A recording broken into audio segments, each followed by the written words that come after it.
Hi, I'm Mr. Cellini, and today we're going to talk about the causes for the Russian Revolution.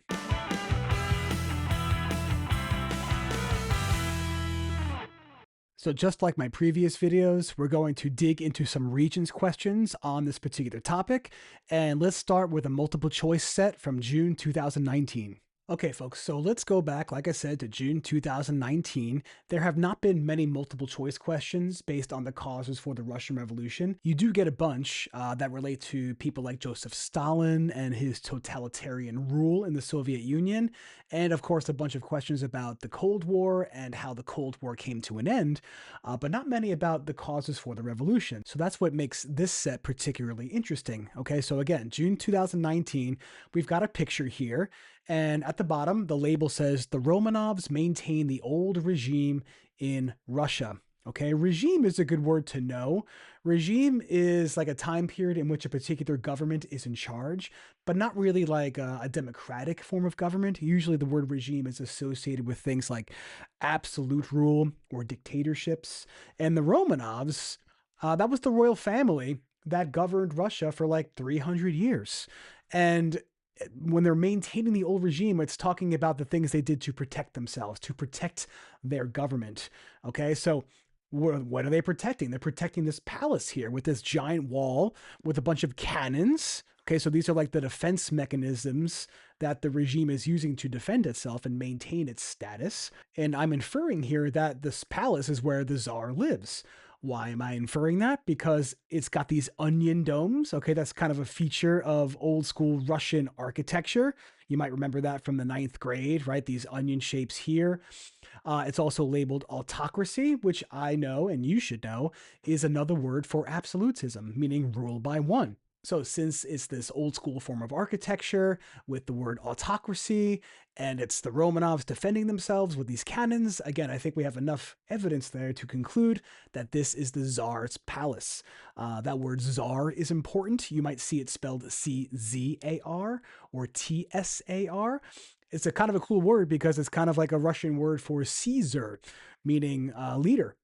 Okay, and that's, obviously Caesar was a famous emperor during the Roman Empire times. Okay, so it's interesting how the legacy of the Roman Empire is still a thing in Russia in the early 20th century. Okay, so autocracy, again, is ruled by one. Pan-Slavism is a little more tricky. Okay, to be Slavic means basically you're associating yourself with a particular ethnic group or nationality. If you consider yourself Slavic, it means you speak a Slavic language. Well, what does that mean? Well, basically, there was a group of people that lived in Central/Eastern Europe that spoke a language. And when the Roman Empire fell, that group of people migrated to different parts of Europe, bringing their language with them. So people that live in like the Balkan Peninsula and in Russia have very similar languages. And typically, if you are Slavic, you practice Eastern Orthodox as your religion, Eastern Orthodox Christianity. And if I put this prefix pan in front of Slavism, it means united. Okay. And like Pan-Africanism is a word that comes up on the Regents a lot. And that was an idea promoted by a guy named Kwame Nkrumah. He was basically arguing for the unification of African people as a means of strengthening the African people. So Pan-Slavism is an idea for uniting the Slavic people in the interests of promoting and strengthening Slavic people. So in this case, the czars of the Romanov family are doing whatever they can to unite and defend Slavic people, sometimes at the expense of others. You might consider this like a form of extreme nationalism.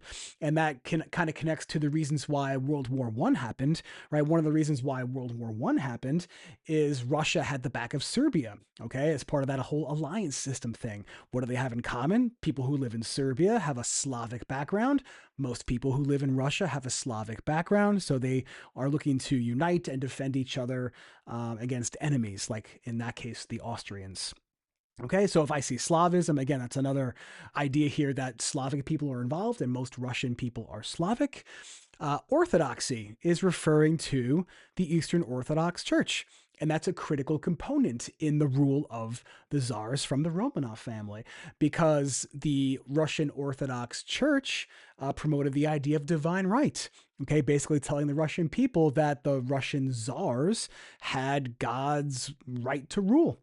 Okay, so it's kind of a way to legitimize power, meaning convince the regular people of Russia that the leadership of the Tsar is legitimate, it's real, and it should be acknowledged. Okay, so there was this tight knit relationship between religion and the royal family of Russia. Okay, so that's the Tsar, and that's the stuff that the Tsar was supporting. And the Tsar and his family have this wall defending their regime. And there's a whole bunch of things on this wall. Secret police, that's basically a police force that's not in uniform. That's primary responsibility is to spy on people and kind of stay hidden, all right, and basically always watching and listening. And if people say something that is contrary to what the regime wants, those people can be arrested. Censorship is a word for basically the government not allowing its people to have access to information.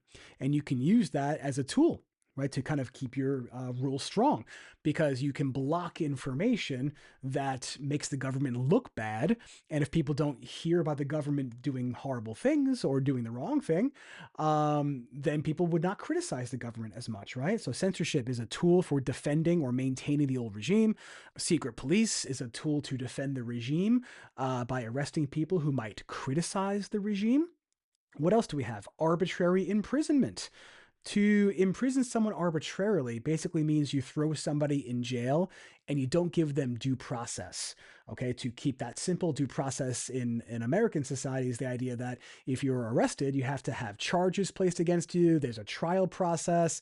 If it's a democratic country, you get appointed an attorney. If you cannot afford one, there might be a trial consisting of a jury of your peers. Okay, that's all part of due process. So if you're being thrown in jail arbitrarily, in this case anyway, it's the Tsar throwing you in jail because he doesn't like what you have to say. Okay, doesn't like the way you look, doesn't like your religion, doesn't like your ethnicity. Okay, those would not be considered good reasons in a democratic society. Okay, but that's a tool that the Tsar used to keep people off the street that might criticize his leadership. This is interesting too, above the door here. One Tsar, one church, one language. And that kind of refers to the Russification efforts of the Tsars. If you haven't heard that word, basically the Tsars wanted all people to be Russian. Okay, to speak Russian, to have a Russian culture, to practice Eastern Orthodox Christianity. And that's kind of a common idea in a lot of these societies that you learn about in social studies, right? This idea that there should be cultural unity, because if there's cultural unity, there's less conflict. If there's less conflict, there's less civil war. And countries that don't have civil war tend to be stronger. Okay, so that's again this idea of Russian unity, kind of echoing this pan-Slavism idea up here. Nationalistic propaganda forbidden.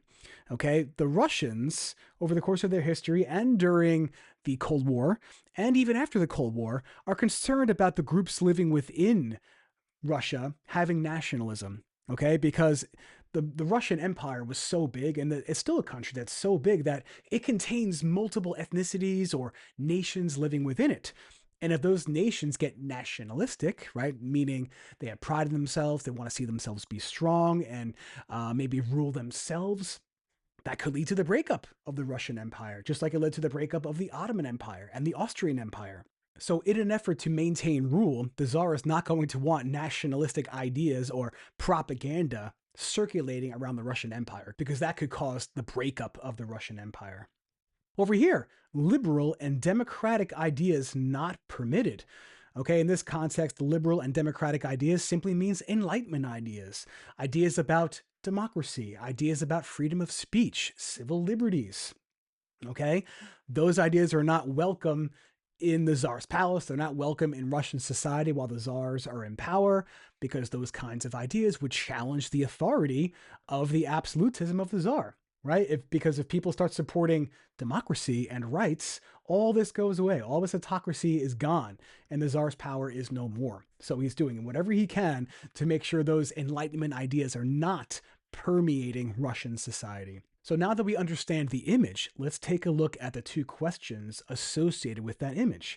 So number one says, the Russian Orthodox Church caused the fall of the Romanov dynasty. We cannot choose that one. Okay, if anything, the Russian Orthodox Church is supporting the Romanov dynasty, right? There we see a tie in the cartoon, a connection between the Russian Orthodox Church and the monarchy, right? This word said autocracy up here before I crossed it out. Okay, so that's not causing the downfall. That's, if anything, supporting the monarchy and helping it keep going. Okay, so we can't choose that one for number one, but that is a tricky answer choice. Number two says the Russian government encouraged a diversity of opinions. Diversity of opinion means different opinions, a variety of opinions. That's not the case, right? Because those different opinions that are contrary to absolutism are not permitted. If I'm not permitting ideas that are different from the ideas I support, I'm not tolerating diverse opinions or difference of opinion. I'm rejecting it. Number three says the Romanovs suppressed Enlightenment ideas within their empire. That is the correct answer. And that's tricky because you have to understand that Enlightenment ideas are basically liberal and democratic ideas. You have to be able to understand that connection. You should also know that suppressed means kind of keep down or keep away. So the Romanovs kept away Enlightenment ideas. How do I prove it? It's because of this picture here, or rather this sign on the wall that defends the Tsar. Liberal and democratic ideas not permitted, meaning I'm suppressing Enlightenment ideas. So yes, choice three is going to be our answer for number 9, but let's take a look at number 4. So choice 4 says the Russian Revolution made conditions worse for most minorities. I would argue that that actually is true. Okay, but it's not what's expressed in this illustration. Why do I think it's true? Well, when the Russian Revolution happened, certain minority groups were targeted even more. Right? Think about Joseph Stalin when he was in power. He went after the Ukrainians. Okay, the Ukrainians were, you could consider that a minority group in the context of the Russian Empire. He didn't like the fact that the Ukrainians resisted collectivization of agriculture, and therefore Joseph Stalin basically tried to starve them to death. So in that case, yeah, their life got worse as a result of the Russian Revolution. But again, that is not depicted in the illustration. It's asking us what is shown or expressed in the illustration. Choice 4 is not it. Let's take a look at question number 10. It says, which long-term historical circumstance about Russia is shown in this illustration? So basically, what's a long-term development or thing or historical event going on in Russia that leads to what's going on here, right? Historical circumstances is like context or backstory. And I could tell you, number 1 is definitely not going to be true. And the appeal of Marxism, you should know Marxism. Okay, Marxism is another word for communism. And nobility typically never supports communism because nobility has money, has land. And if communism comes to town, that means that their land is going to be taken away because private property does not exist in Marxism. Okay, so these ideas would not be appealing to the nobility of any country, especially not to the Romanov family for sure. Okay, so this is not a long-term development in history that leads to what is going on in this illustration. Choice 2, autocratic rule of the Russian royalty. Yeah, that is going to be our answer. Okay, that's the backstory that explains the illustration that the regime practiced autocracy. Okay, and that's why they had to resort to all these defensive mechanisms to maintain their rule in the context of the rise of ideas from the Enlightenment or the rise of ideas associated with Marxism/communism. Okay, so that's our backstory for the image, but let's look at 3 and 4, right? We can learn a lot from understanding the other answer choices. Rejection of the Pan-Slavism movement? No, we can't say that. Okay, we have evidence in the cartoon to reject that. They're not rejecting Pan-Slavism, right? The Tsar is embracing Pan-Slavism, right? It's painted on his house in this image. So we're going to cross off number 3. Choice 4 says support of the Russian Orthodox Church for democratic ideals. Well, we can't choose that one because the Russian Orthodox Church is hiding behind this wall that's rejecting democratic ideas. So we're going to cross off choice 4.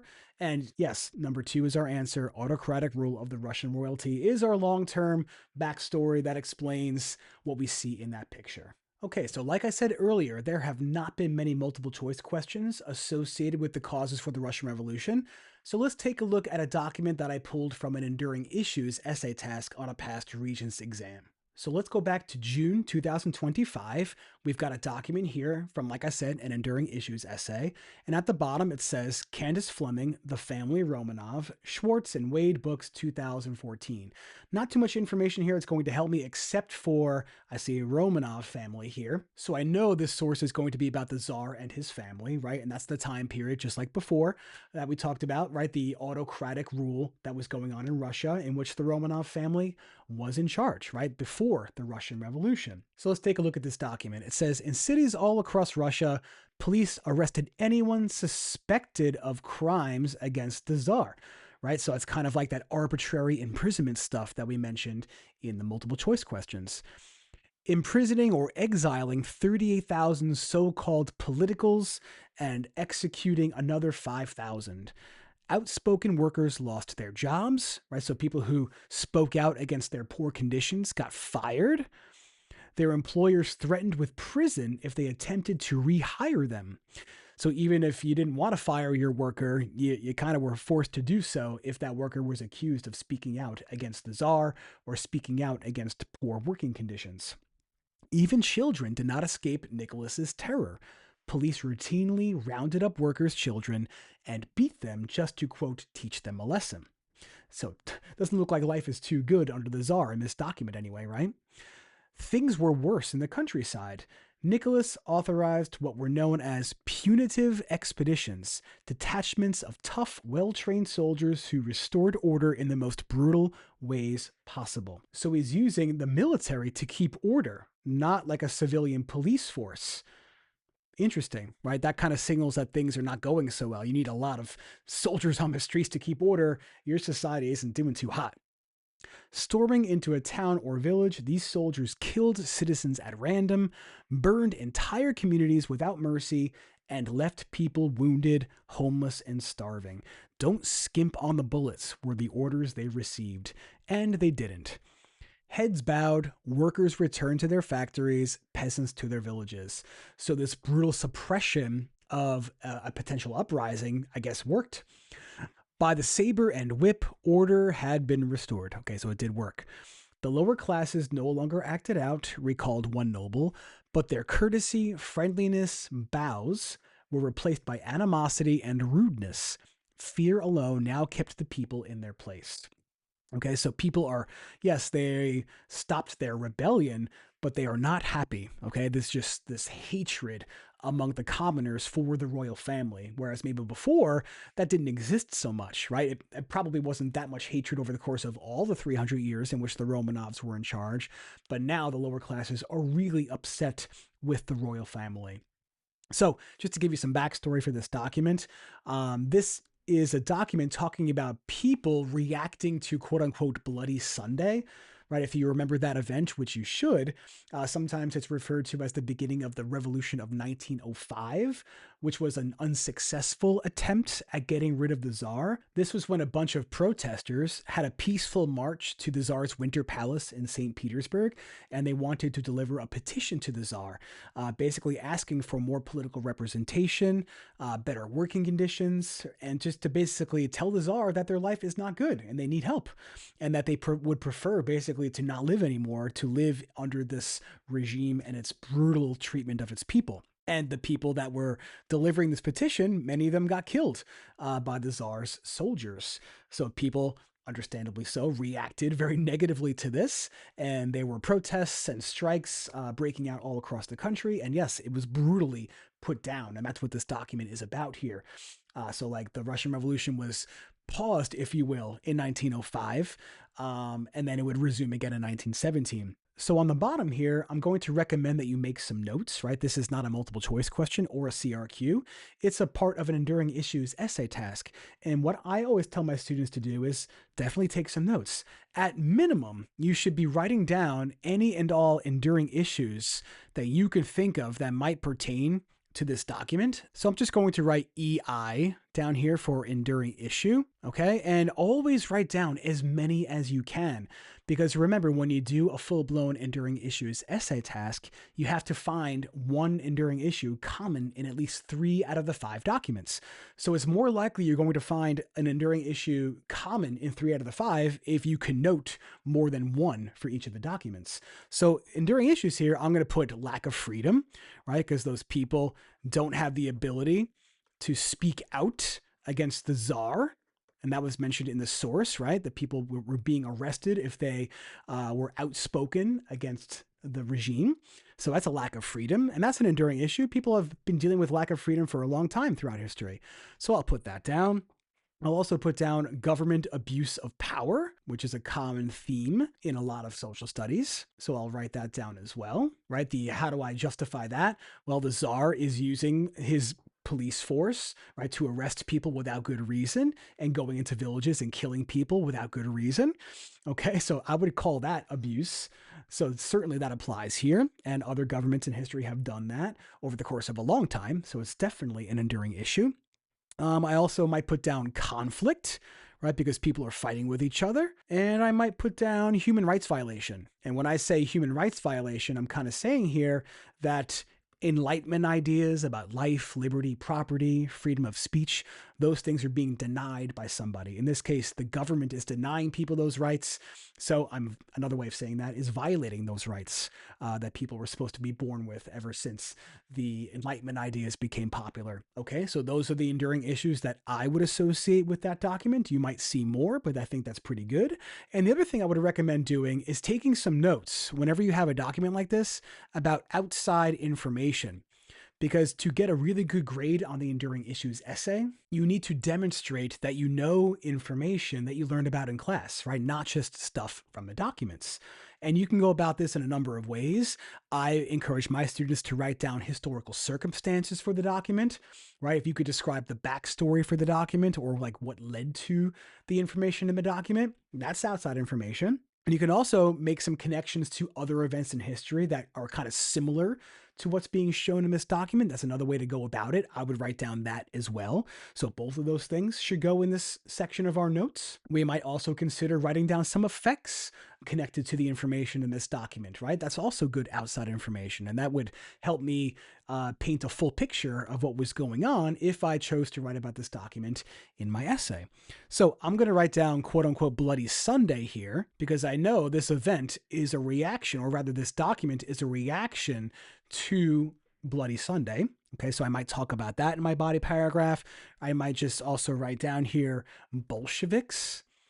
Why am I writing down Bolsheviks? Well, basically, once this revolution of 1905 takes place, people start to support radical Bolsheviks more than ever before, right? The Bolsheviks are like the Russian communists. So that's kind of an effect of the information in the document here. I might also put down Marxism, because the Bolsheviks supported Marxism, and that's a shift away from the ideas supported by the Tsar, like we talked about before, right? I might also put down here World War I was, quote, the last straw. World War I caused a lot of problems for the Russian people.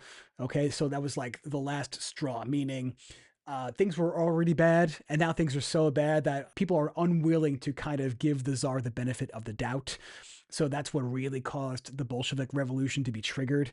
The fact that people were suffering so badly as a result of Russia's participation in World War I. So I'll put that here because that is a cause for the Russian Revolution. I might also put down autocratic rule of the Tsar. I'll just put down autocracy, right? That's a key word representing rule by one, using arbitrary means to kind of keep power. Okay, so I can use that word when I discuss that document if I choose to write about that document, if I was doing a full-blown essay. I might also put down humiliation due to loss in Russo-Japanese War. Okay, the Russo-Japanese War was fought between Russia and Japan between 1904 and 1905. Japan had just industrialized just a couple of decades prior. Japan is tiny, and it defeated Russia, the biggest country on the planet. And that was kind of a reason why people started to lose faith in the Tsar and started speaking out against the Tsar, among other things. Okay, but you can use this to kind of explain why this Bloody Sunday event happened in the first place. So I'll throw that in there as well. And I'll also put down one more thing. I'm going to say that the Tsar created the Duma, but legislators, which means lawmakers, I'll give you that in parentheses here, were quickly dismissed. Okay, so after Bloody Sunday and the Revolution of 1905, the Tsar is like, okay, I have to do something to make these people happy. And so he created this thing called the Duma. The Duma is basically a legislative body consisting of representatives elected among the Russian people. and they were supposed to work hand in hand with the Tsar. Think of this as like a constitutional monarchy. Once this Duma thing was set up, the Tsar just didn't listen to them, and he sent the legislators home and just did what he wanted to do anyway. So it was kind of like all for show, and the people saw right through that. Okay, so this is basically an effect of the revolution of 1905 that's being talked about in this document. Okay, so again, just some ideas that I could throw in here for some outside information. I would recommend doing that because when you're writing your enduring issues essay, you're going to want some of these things in your essay, some aspects of the history that are not talked about in the document. I'll throw in one more thing just for fun. I'm going to put the Bastille/French Revolution. Okay, when King Louis the 14th, the 15th, the 16th were in power, you could be arbitrarily arrested and thrown in this jail, okay, and not given a trial. And that was done as a means to protect their rule. Okay, so you can make comparisons in your body paragraphs in your enduring issues essay. And if you made this connection between the Russian Revolution and the behavior of the czars to the behavior of King Louis during, or rather before the French Revolution, that's awesome. So let's wrap up today's video by going through a CRQ that talks about the causes and the effects of the Russian Revolution. Okay, so let's take a look at a CRQ from August 2023, which is again about the Russian Revolution. Document 1 was published in National Geographic in 2017. That doesn't help us too much, so let's just get right into the source. It says, despite the turmoil, the authorities could have contained the situation if they had avoided open conflict with the crowds. But the forces of the Tsar opened fire, killing protesters. The demonstrations began to turn into a full-scale revolution as angry protesters broke into the barracks of the city's Pavlovsky Regiment. The Pavlovsky Regiment, as far as I know, is like the imperial family's elite guard or the elite soldiers to protect the royal family. So people are protesting and breaking into where that particular group of soldiers is stationed. Rather than attack them, the soldiers joined the protesters. So that really shows you that the people of Russia are fed up. Even the soldiers who are responsible for protecting the royal family are joining the protesters. Some even firing on their own soldiers. Okay, so they're getting involved in the revolution. Nothing less than Czar Nicholas's abdication, meanwhile, could save the war campaign against Germany. All his senior generals told him so. Okay, so people are saying, hey, Nicholas, if you want the people to continue fighting for their country, you have to quit. Otherwise, the people are going to quit on you. Okay, so abdication means leave the position of being king. So Nicholas will abdicate the throne.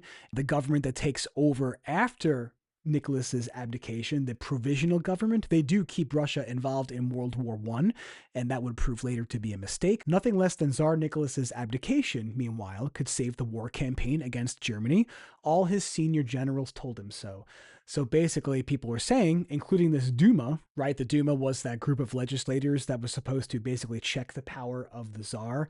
So his generals, his soldiers, the Duma are all saying, listen, buddy, if you want your soldiers to keep fighting for Russia, you got to leave because the people are quitting on you.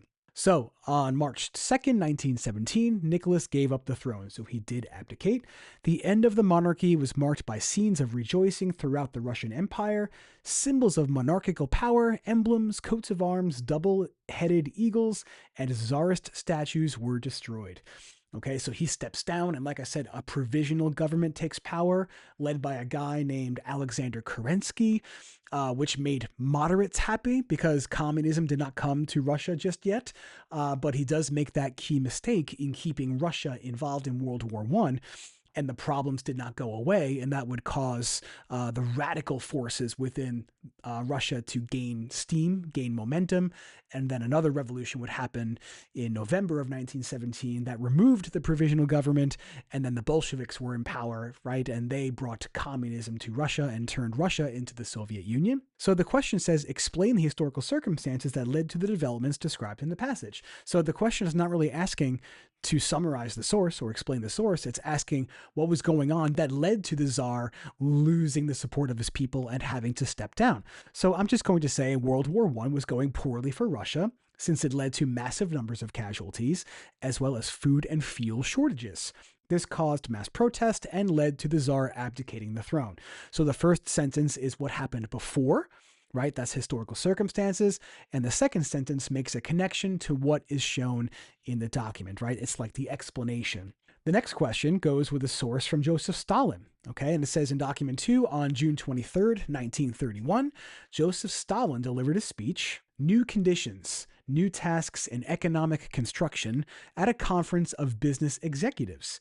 It was attended by representatives of the economic organizations united under the Supreme Council of the National Economy of the USSR, meaning Soviet Union, and by the People's Commissariat of Supply of the USSR. This speech was published in the Soviet newspaper Pravda on July 5th, 1931. As you see, we now have an entirely new situation and new conditions in regard to the supply of manpower for our factories. What follows from that?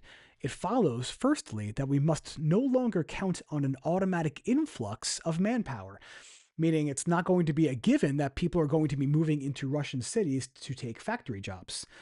This means that we must pass from the policy of letting things proceed automatically to the policy of organized recruiting workers for industry. So they're going to need to get people to work in these factories. But there is only one way of achieving this, that of contracts and economic organizations with collective farms and collective farmers. So you need collective farms and collective farmers to make industrialization possible.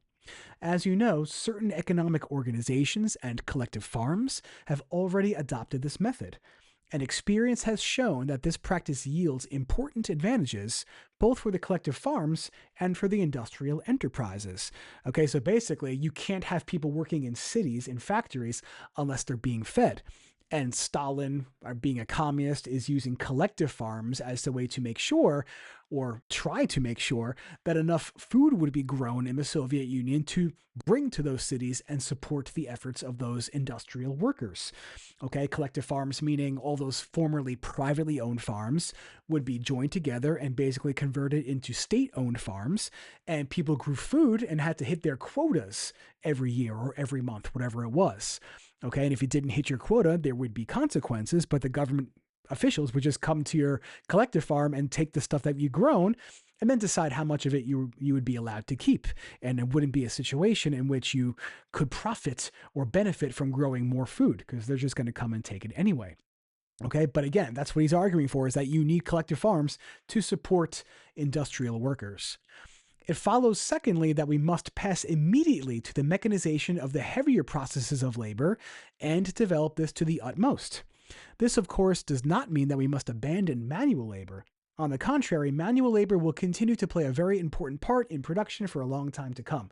So basically, we need industrialization to start producing things, and we're not going to give up making things by hand altogether, but that will be maybe a lesser focus in the Soviet economy moving forward. But it does mean that the mechanization of labor processes is for us the new and decisive force, without which neither our tempo nor the new scale of production can be maintained.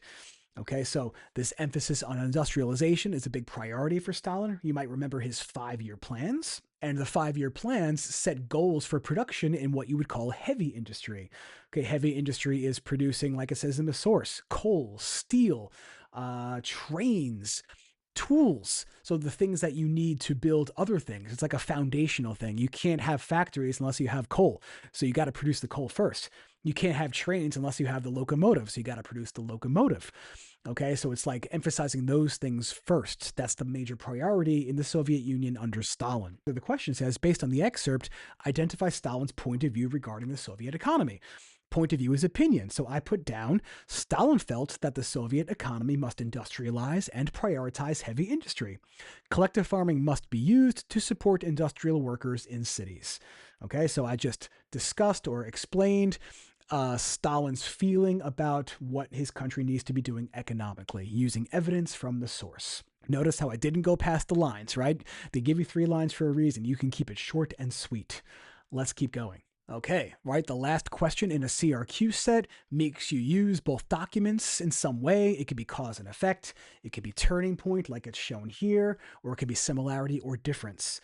Turning point means what is the big historical event that caused the major changes that could be seen in the documents, right? There's definitely a lot of change that went on between the Tsar's rule and Stalin's rule. Okay, so to do this effectively, you have to first identify a turning point. So mention a big major event in Russian history that happened between the documents. And that's the hardest part, because the second part here means explain the change, meaning discuss how and why, or how or why things changed in Russia using the information from the documents. And that's a little bit easier because that information is given to us.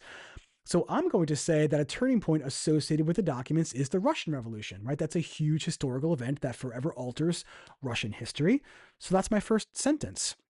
Now I have to discuss before and after, right? If I discuss before and after, I can therefore show change. And when I do this, I'm going to mention information from the documents without quoting massive chunks of text, right? Notice again how my answer stops when the lines stop. I don't fill up a whole page. Don't do that. So I wrote, before the revolution, Russia experienced shortages of goods under the poor leadership of the Tsar, right? That basically paraphrases evidence from document 1. After the revolution, Stalin emerged as the Soviet leader and prioritized industrialization to turn the Soviet Union into a self-sufficient world power, which is again paraphrased information, aka evidence from document 2. No quotes, just paraphrased information from the documents. So I showed the before, I showed the after, I identified a turning point, I'm good to go. Okay, so that's going to do it for today's video. We discussed many of the causes for why the Russian Revolution happened. We looked at some multiple choice. We looked at an enduring issues document. We looked at a CRQ section. So hopefully by now you have the information necessary to be successful on questions like these. By all means, check out my other videos in which I do more Regents reviews. I go over full exams. I have other videos by topic, so feel free to deep dive into those. And stay tuned for the next video in which we talk about some of the effects of the Russian Revolution and the rise of people like Joseph Stalin and the totalitarian rule that he used when he was in charge. Take care and good luck studying for your test.